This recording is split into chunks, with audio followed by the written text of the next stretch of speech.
우리는 지난주에 이어서 베드로전서 마지막 장이죠. 5장 1절부터 5절에 있는 말씀을 좀 생각하려고 합니다. 왜냐하면은 이 베드로 사도께서 교회에 대한 이야기를 하고 있기 때문입니다.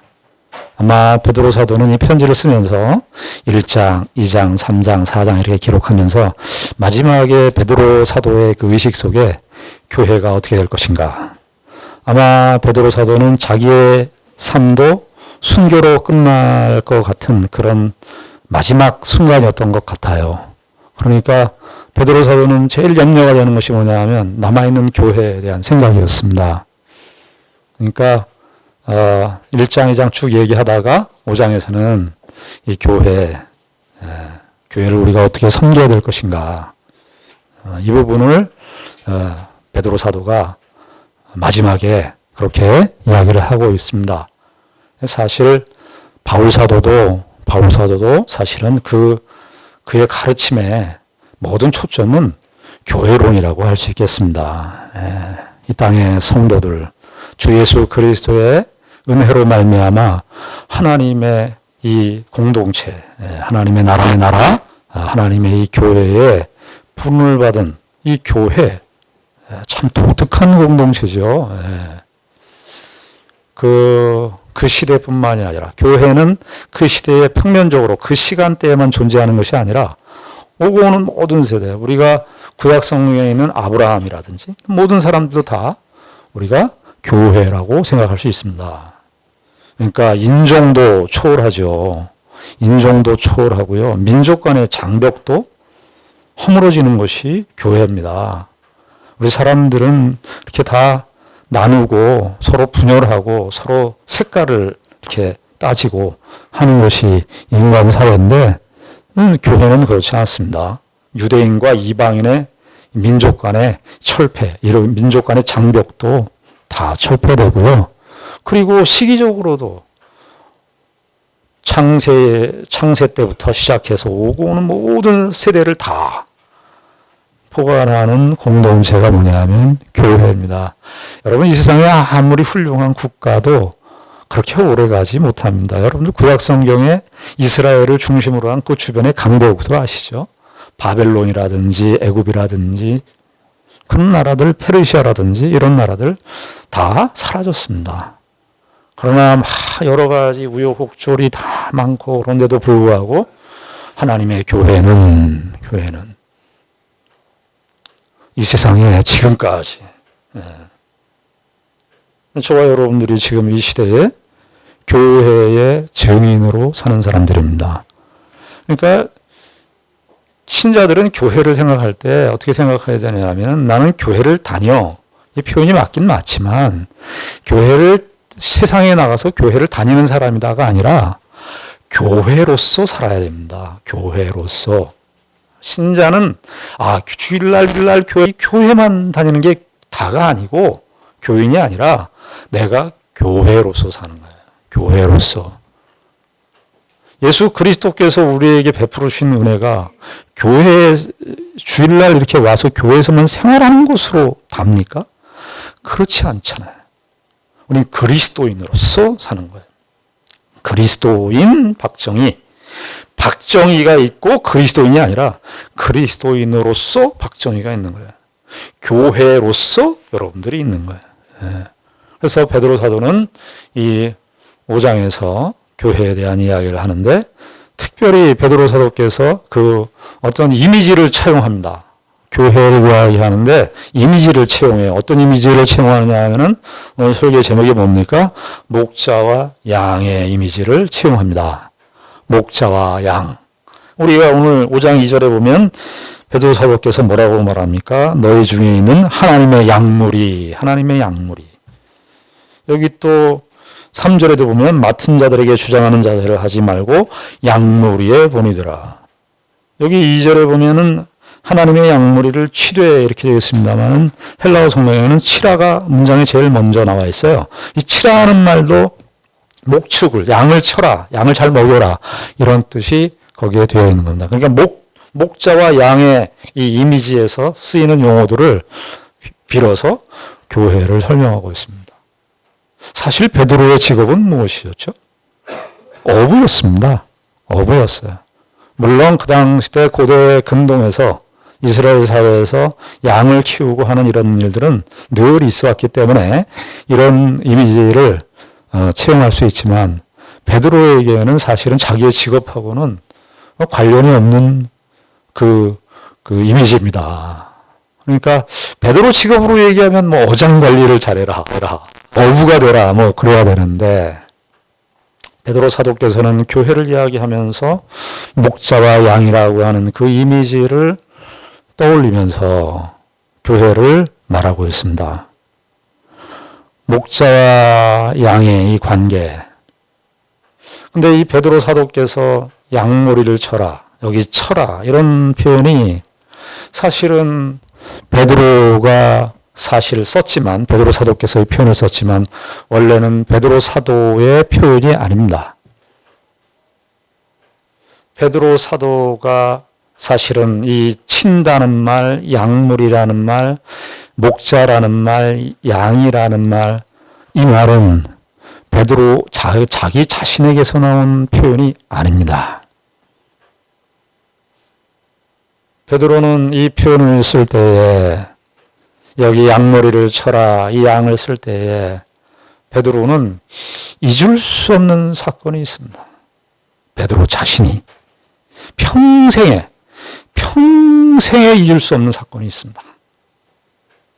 베드로가 아마 이 편지를 쓰는 시점, 교회를 이야기하면서 이 양무리를 쳐라, 이 친다는 말, 양이라는 말을 썼을 때 베드로는 아마 그의 삶 속에 여러 가지 사건들이 많았겠지만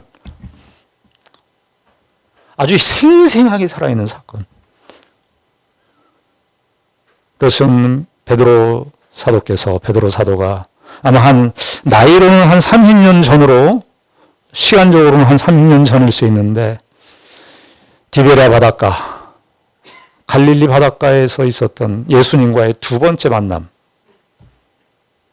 요한복음 21장에 기록된, 요한복음 21장이 베드로와 예수님의 그 두 번째 만남을 사실은 다 이렇게 기록하고 있습니다.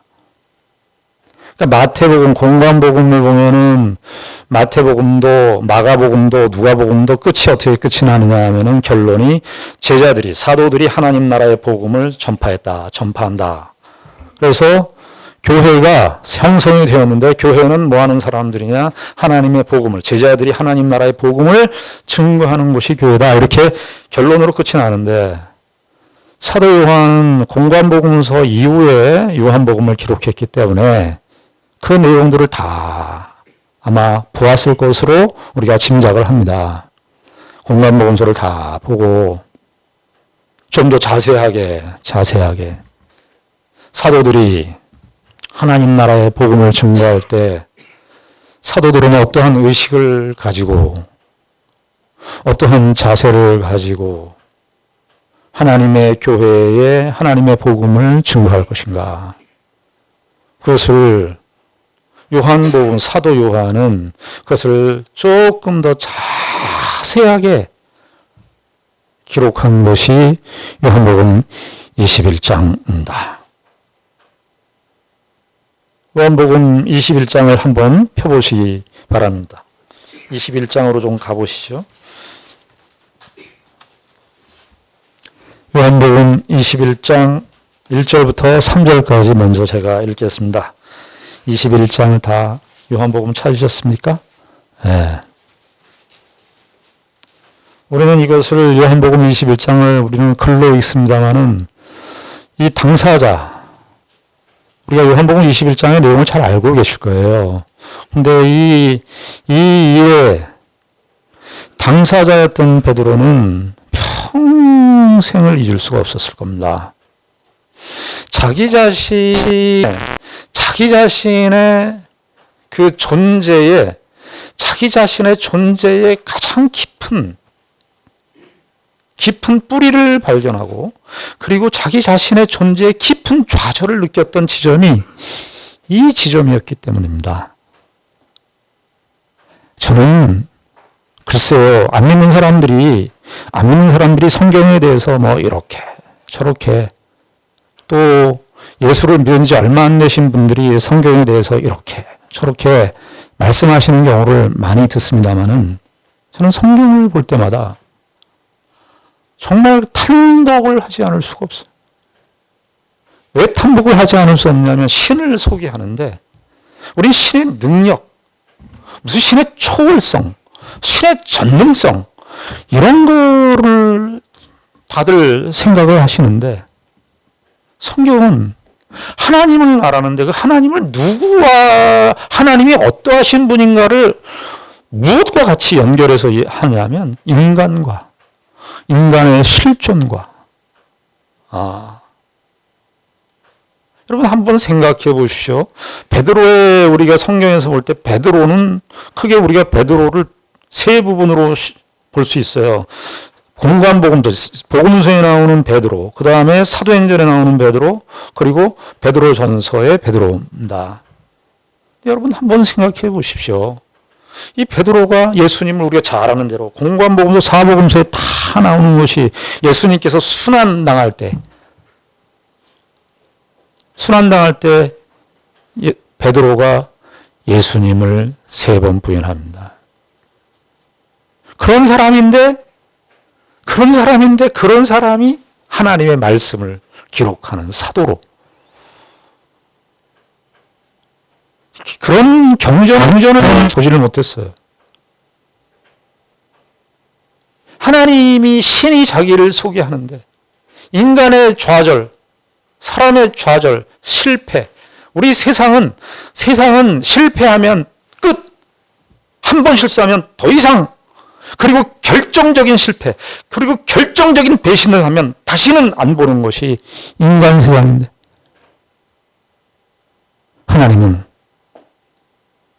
예수님은 그런 자를 써서 다시 불러서 사도로. 이게 저는 너무 신비롭고, 그저 이 하나님 되심 앞에 한없이 무릎을 꿇을 수밖에 없다는 것을 성경을 읽어가면 읽어갈수록, 그리고 내 삶을 살아가면 살아갈수록, 내 현실과 나의 현실 실존을 겪으면 겪을수록 하나님의 말씀 앞에 무릎을 꿇을 수밖에 없다는 사실을 점점 더 깊이 확인하게 합니다. 여기 21장, 서론이 좀 길었습니다.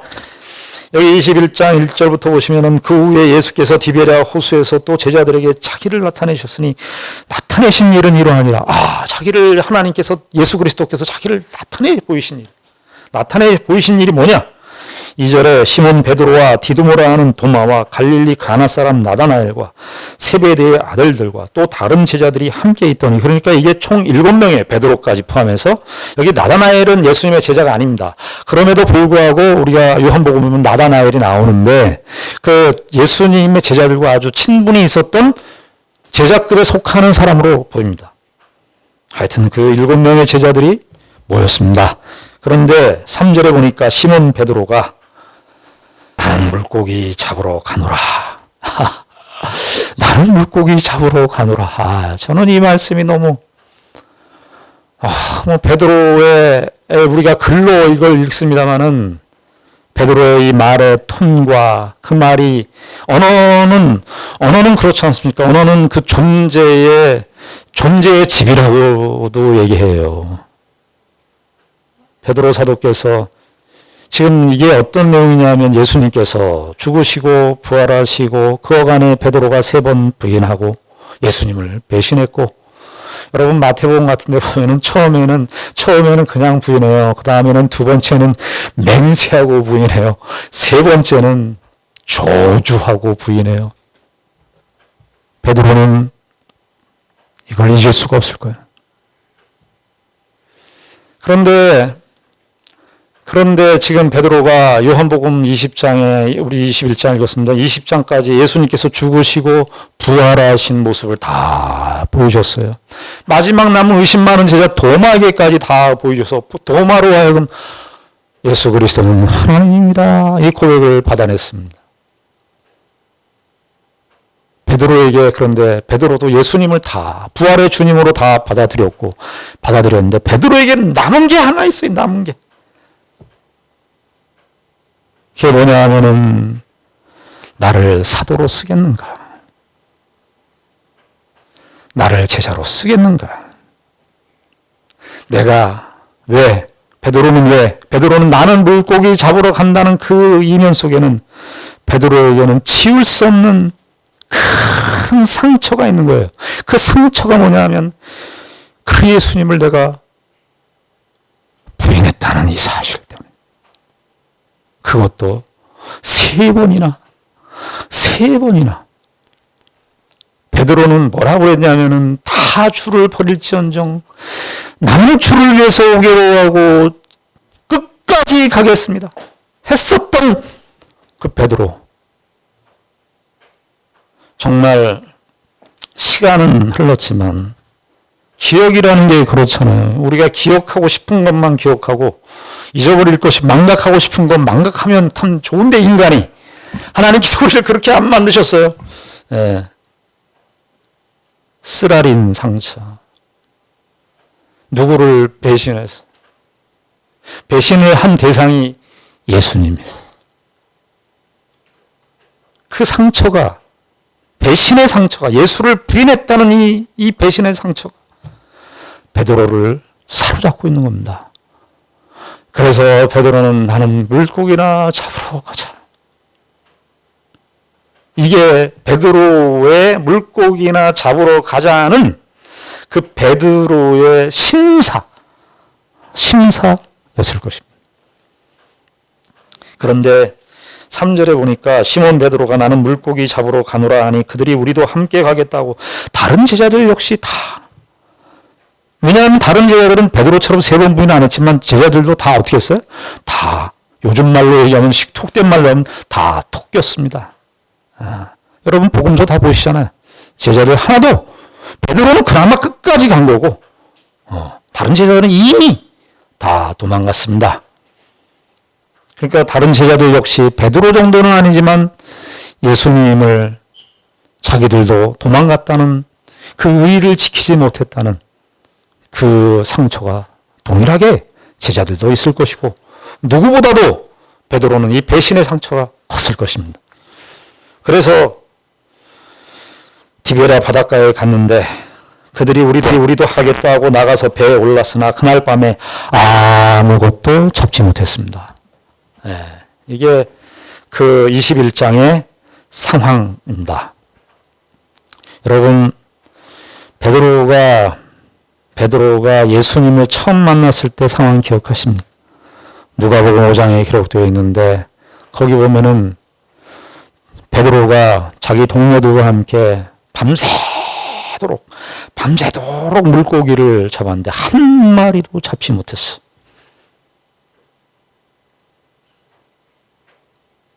그럴 때 예수님께서 아침이 돼서 오셨는데 다 그물을 걷고 이제 배 다 이제 끝났다. 야, 우리 오늘 한 마리도 못 잡, 끝났다. 접고 내일이나 와서 잡자. 그러고서 있는데 예수님께서 누가복음 5장에 나타나셔서 깊은 데로 가서 그물을 던져라. 그러시죠.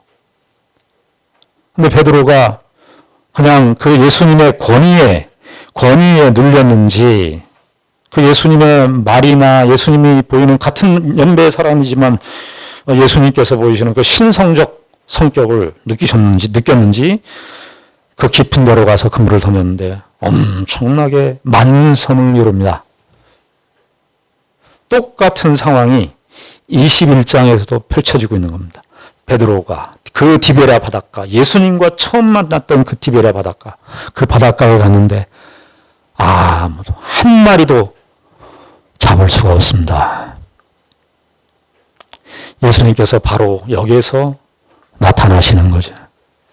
크게 이야기하면 예수님께서 무슨 교훈을 주시려고 하는 겁니까? 베드로에게 이미 베드로가 배신의 상처가 이렇게 꽁꽁 뭉쳐 있어요.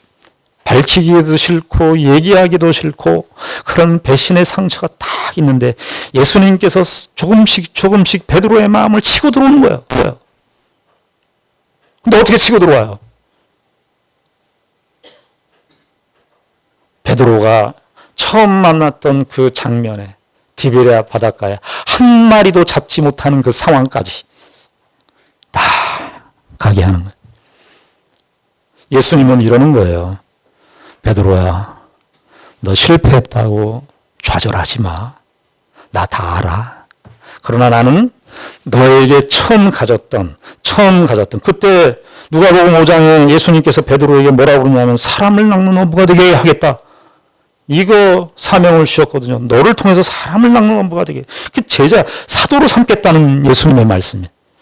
나는 내가 너를 만나서 이 사명을 준 시점부터 21장의 그 시점까지 네가 어떤 실수와 어떤 잘못과 어떤 배신을 했어도 나는 너에게 갖고 있는 이 뜻은 분명해.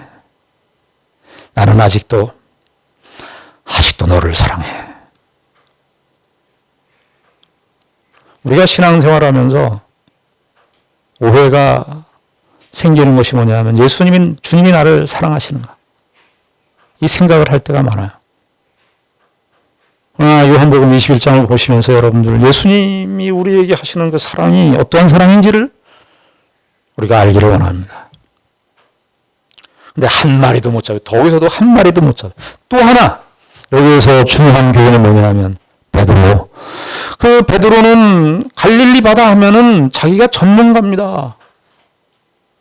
전문가 중에 전문가입니다. 그런데 거기에서 한 마리도 못 잡는 상황이 펼쳐지는 겁니다. 주님께서 뭐라고 말씀하시는 걸까요? 야, 인생 네 힘과 네 지혜로 되는 것 같냐? 예수님께서 지금 베드로에게 사역을 맡기실 건데 초대교회를 맡기실 텐데 너 하나님의 나라와 교회를 섬기는 일에 있어서 네 지혜와 네 실력과 네 능력으로 될 줄 아냐? 내가 해, 내가 해. 넌 하나님을 그냥 신뢰해, 믿어. 베드로가 거기서 좌절을. 그런데 참 성경에 보십시오. 예수님께서 나타나셨는데 제자들이 다 몰라요. 그런데 4절에 보면 이렇게 해서 날이 새어갈 때에 예수께서 바닷가에 오셨으나 제자들이 예수이신 줄 알지 못하는지라. 이게 예수이신 줄 알지 못해요. 5절에 보면 예수께서 이르시되 얘들아 너희에게 고기가 있느냐 대답하되 없나이다. 이르시되 그물을 배 오른편에 던지라. 그리하면 잡으리라 하시니 이에 던졌더니 물고기가 많아 그물을 들 수 없더라. 똑같죠. 누가복음 5장에 나오는 상황하고. 예수께서 사랑하시는 그 제자, 여기서는 사도 요한입니다. 예수께서 사랑하시는 그 제자가 베드로에게 이르되 주님이시라 하니 시몬 베드로가 벗고 있다가 주님이라 하는 말을 듣고 겉옷을 두른 후에 바다로 뛰어내리더라. 베드로가 예수님을 부인하고 예수님을 배신했지만 그래도 이게 참 묘한 게 예수님에 대한 사랑은 있는 거예요. 신자가 독특한 게 우리가 신앙생활하면서 여러 가지 실수도 있고 잘못도 있는데 예수님의 사랑을 우리가 어찌할 수가 없어요. 왜냐하면 내가 예수를 사랑하지 않았기 때문입니다. 내가 예수를 사랑하기로 선택하지 않았기 때문에 예수께서 우리에게 사랑을 일체 보이시고 예수께서 사랑을 주셨기 때문에 부인할 수 없는 거예요. 베드로가 얼른 내려옵니다. 말을 듣고 겉옷을 두른 후에 바다로 뛰어내리더라. 다른 제자들은 육지에서 거리가 불과 한 50간쯤 되므로 큰 배를 타고 물고기 든 그물을 끌고 와서 육지에 올라보니 숯불이 있는데 그 위에 생선이 놓였고 떡도 있더라. 생선이 있는 것까지는 그런데 떡이 있는 거예요. 떡은 무엇을 연상시킵니까? 요한복음 6장에 보면 우리가 오병이어 표적을 행하셨습니다. 물고기 2마리와 떡 5개로 5,000명을 먹이시고 12분줄이 거둔 사건. 근데 그것이 결국은 예수님께서 가르치시려는 핵심이 뭐냐 하면 예수님 자신이 떡이라는 거예요. 내가 하늘에서 내려온 산떡이다. 내 피는 하늘에서 내려오는 피다. 이 떡을 먹어야 된다.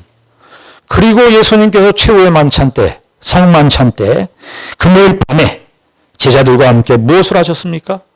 떡을 나누셨습니다. 예수님은 이 얘기를 하고 싶은 거예요. 나는 너희들을 위해서 내가 떡으로 왔어. 너희들이 나를 먹어. 난 그 떡으로 왔어. 그걸 요한복음 21장에 베드로에게 찾아오셔서 7명의 제자에게 찾아오셔서 예수님께서 떡을 잔치를 보여주시는 거예요. 내 사랑이 어떠한 사랑인 줄 아는가? 나는 너에게 너희들과 함께 내가 너를 주는 사랑이야. 베드로의 마음을 조금씩 그 배신의 상처를 조금씩 치고 들어갑니다. 그리고 생선과 떡을 하면서 예수님과 함께 같이 식사를 합니다. 그리고 15절이에요. 우리가 잘 아는 내용이. 예수님께서 다짜고짜 너 사랑하냐 이게 아니고 예수님 정말 우리의 마음을 베드로의 그 배신의 상처를 생각하면서 아주 조심스럽게 우욕다짐으로 하지 않고 조심스럽게 한 걸음 예수님께서 베드로를 찾아가시는 그 모습이 21장의 사도 요한이 참 잘 표현해주고 있습니다. 15절에 보니까 그들이 조한 먹은 후에 저 같으면 조한 먹기도 전에 막 너나 사랑하니 그렇게 할 것 같은데 다 식사를 마치시고 그들이 조한 먹은 후에 예수께서 시몬 베드로에게 이르시되 요한의 아들 시몬아, 이것도 다 예수님께서 누구의 아들 시몬아 그러는 것은 벌써 그 존재의 뿌리를 알고 있는 거예요. 예, 누구의 아들 바요나 시몬아, 요한의 아들 시몬아, 네가 이 사람들보다 나를 더 사랑하느냐 하시니 이르되 주님 그러하나이다. 내가 주님을 사랑하는 줄 주님께서 아시나이다. 이르시되 내 어린 양을 먹이라. 양 여기서 나오는 거예요. 예수님께서 첫 번째 질문이 왜 이 질문이 없을까요? 내가 이 사람들보다도 나를 사랑하냐. 여기 제자들 얘기하는 거죠. 6명의 제자들보다 너 나를 사랑하냐? 이 얘기는 왜 하셨을까요? 주님께서. 베드로가 예수님을 부인했을 때 예수님께서 베드로에게 네가 닭 울기 전에 3번 나를 부인하리라. 그렇게 말씀했어. 저 오늘 아침에 닭을 먹었는데 닭 먹을 때마다 이 생각이 나는데 예수님께서 베드로에게 네가 새벽에 닭 울기 전에 3번 나를 부인하겠다. 그럴 때 베드로가 뭐라 그랬냐면 다 주를 버릴지라도. 다른 제자들 말하는 거예요. 다른 제자들이 쉽게 얘기하면 다른 제자들 11명의 제자들 다 주를 버릴지라도 나는 버리지 않겠습니다 했던 베드로였습니다. 예수님께서 바로 그것을 상기시키는 겁니다. 왜 예수님은 이런 방식을 했을까요? 예수님이 이 배신의 상처를 헤집어 놓으려고 그러셨을까요? 아니요. 베드로를 지난 배신의 상처에서 회복시키는 일은 죄송하지만 그 배신의 상처의 현장을 가서 그 사실로 들어가서 거기서 자기를 억누르고 있었던 내가 저 제자들보다 더 뛰어나다고 늘 생각하고 살아왔었던 그 베드로. 그래서 성경에 보면 복음서에 보면 항상 베드로, 요한, 야고보예요. 마태복음 17장에 보면 변화산상에 올라갈 때도 베드로가 늘 먼저 올라가서 베드로가 늘 앞장서 있어. 다른 제자들보다 늘 앞장서 있었던 그 베드로인데 베드로가 얼마나 창피했겠어. 내가 이 제자들보다 더 뛰어나다고 생각했는데 예수님께서 네가 이 사람들보다 더 나를 사랑하느냐. 베드로의 속마음은 이거죠. 거기에는 많은 말이 있는 거죠. 예수님 내가 정말 저 사람들보다 괜찮다고 생각했습니다. 아닙니다 주님. 우리 신앙생활하면서 기독교를요. 우린 기독교 그러면 복음이라고 써요. 그런데 읽기는 무엇으로 읽냐면 율법으로 읽어요. 정확하게 얘기하면 율법주의로 읽습니다. 사람과 인생과 사람을 이해하고 상황을 이해하고 우리의 인생 전체, 내 인생 전체를 바라보는 시점을 이야기할 때 우리는 복음으로 쓰는데 읽기는 무엇으로 읽냐면 율법주의로 읽어요. 예수님은 베드로에게 율법주의라고 하는 냄새도 풍기지 않습니다. 베드로에게 왜 네가 이 사람들보다 나를 사랑하느냐? 베드로는 이 지점에 서 있어야 했어요. 그래야지 그 배신의 상처가 지워지니까. 회복이 되니까.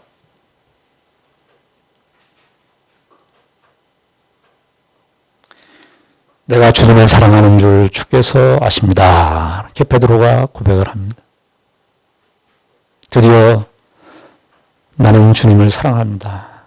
베드로가 여기서 이쯤에서는 이 모든 정황 속에서 예수님의 의도를 베드로는 읽은 것입니다. 내가 열심으로 주를 사랑하는 것은 사랑이 아니고 주께서 이렇게 나에게 베풀어 주신 그 사랑으로 내가 주를 사랑합니다. 그 얘기입니다. 내 양을 먹이라 그러죠. 그리고 16절에 또 두 번째 이르시되 요한의 아들 시몬아 네가 나를 사랑하느냐 하시되 이르되 주님 그러하나이다. 내가 주님을 사랑하는 줄 주님께서 아시나이다. 이르시되 내 양을 치라. 그래서 이게 베드로전서 5장 2절에 나와 있는 치라는 말이 여기서 나오는 내 양을 치라. 왜 예수님은 베드로에게 3번을 했을까요?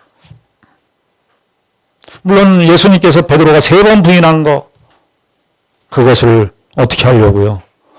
베드로가 그 배신의 상처에 3번 부인했었던 그 저주하면서 부인하고 맹세하면서 부인했었던 그 부인의 현실에 들어가서 베드로를 배신의 상처의 그 속에 있는 그것을 회복시키고 요즘 말로 치유시키기 위해서 예수님은 의도적으로 3번을 물으신 겁니다.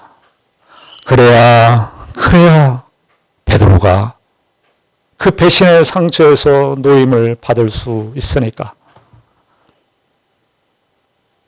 여러분, 그런데 우리가 한번 생각해 보시자고요. 베드로가 만약에 이 이신의 사건, 그리고 베드로가 3번 부인한 자기 실패, 자기 좌절, 예수님을 배신했었던 이 경험이 없었다면 만약에 베드로가 어떤 모습으로 교회 앞에 섰을까요? 야, 너희들 나 알지? 나는 제자들 중에 제일 먼저 앞장섰던 제자 베드로야. 수석 제자야. 난 너희들 알지? 예수님 다 십자가에 갈 때 내가 끝까지 쫓아간 사람이고, 야, 그 천부장 로마의 군사도 올 때 누가 칼을 들었어? 내가 칼을 들었어. 내가 칼을 들어서 말고의 귀를 자른 사람이 누구야? 나야. 여러분, 우리는 신앙생활하면서 어떤 모습에 더 익숙하냐면 지금 이 후자에 말한 베드로에 익숙하십니다. 우리가.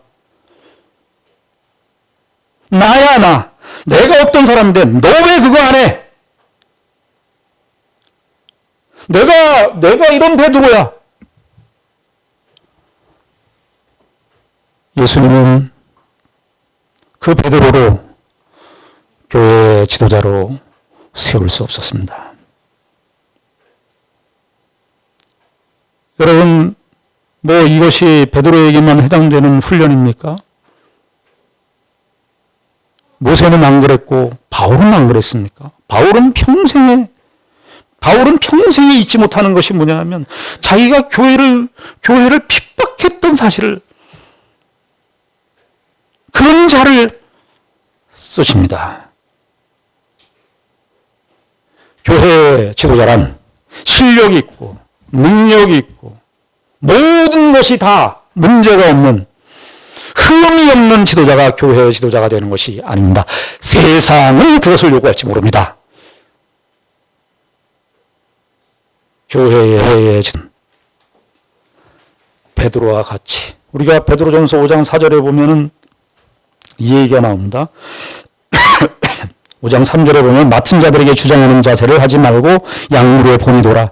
이게 뭐냐 하면 맡은 자들에게 존경하는, 주장하는 자세가 뭐냐, 주인 노릇하는 거예요. 이게 주인 노릇하는 건 뭐예요? 율법으로 하는 거예요. 율법으로. 사역자들이 제일 조심해야 되는 시험이 뭐냐 하면 교인들이 왜 가르쳤는데 안 따라와? 왜 변화가 되지 않아? 왜 바뀌지 않아? 이거 하면 뭐예요? 율법으로 있는 거예요. 뭐라고 그러죠?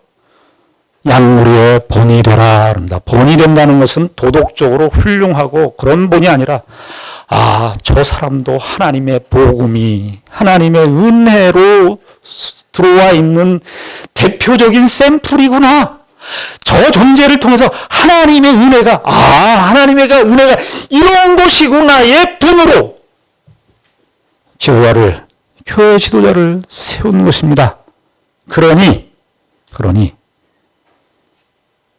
저와 여러분들이 교회의 지도자를 대할 때나 또 사람들을 대할 때나 우리 무엇으로 봐야 된다?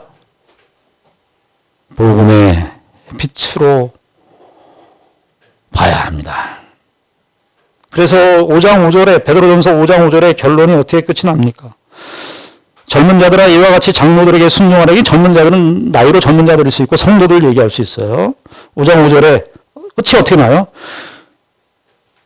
그러니까 교회 지도자들 이야기하고 1절부터 4절까지 5절은 젊은 자들, 성도들 이야기하고 성도들 이야기 이와 같이 장로들에게 순종하라. 이 문장은 거기서 끝이 나요. 그리고 뒤에 다 서로 겸손으로 해요. 교회 지도자들과 교회 성도들 다 뭐라는 거예요? 다 겸손 허리를 동이라는 거예요. 왜 이 겸손이라는 말을 썼을까요? 겸손이라는 건 내가 저 사람 자리 양보하고 이거 아니라고 했습니다.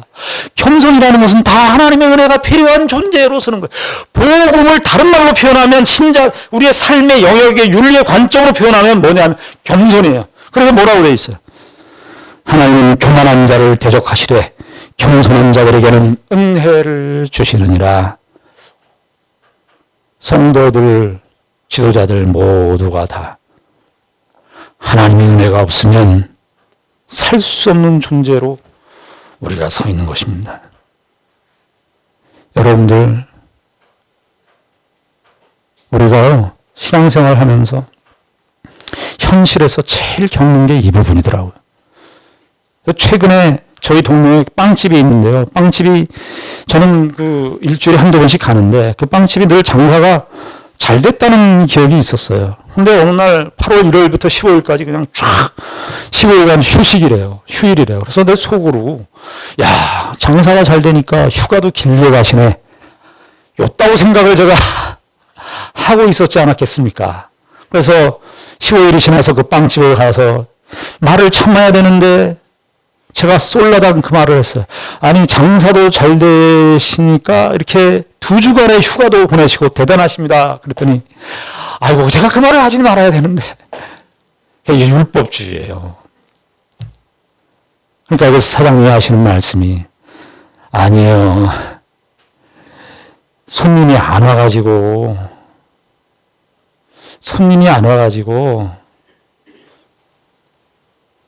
그냥 문을 닫은 겁니다. 열어야 손해니까. 아니 그래서 제가 또 그 말도 하지 말아요. 아니 맨날 오면 이렇게 빵이 비어 있잖아요. 빵이 비어서 장사 잘 된다고 생각했더니 무슨 말씀이세요? 빵을 해놓으면 장사가 안 되는데 손해만 보니까 빵을 만들 수가 없어요. 우리는요, 인간은요, 해석하는 존재입니다. 1세기 때 철학자 중에 에픽테토스라고 하는 분이 뭐라고 했냐면은 인간은 해석하는 존재라 그러면서 뭐라고 얘기했냐면 사람들은 우리 자기가 겪는 사건에 영향을 받는 게 아니라 자기가 겪은 사건에 대한 해석에 영향을 받는 해석에. 그러니까 우리는 다 해석하는 존재예요. 우리는 무엇으로 해석해야 됩니까? 겸손으로, 복음으로 해석해야 됩니다. 우리가 어떤 상황과 사람에 대해서 다 알지 못하는데 다 아는 것처럼 저처럼 실수하시면 안 됩니다. 그래서 제가 마음에 회개하는 마음으로 빵을 매일 가서 사야 되겠다. 우리가 교회를 섬기는데 신앙생활 하는 데 있어서 이 은혜의 차원, 복음의 차원, 겸손으로 우리가 옷 입고 신앙생활에 승리하시는 우리 모두가 되기를 바랍니다. 기도하겠습니다.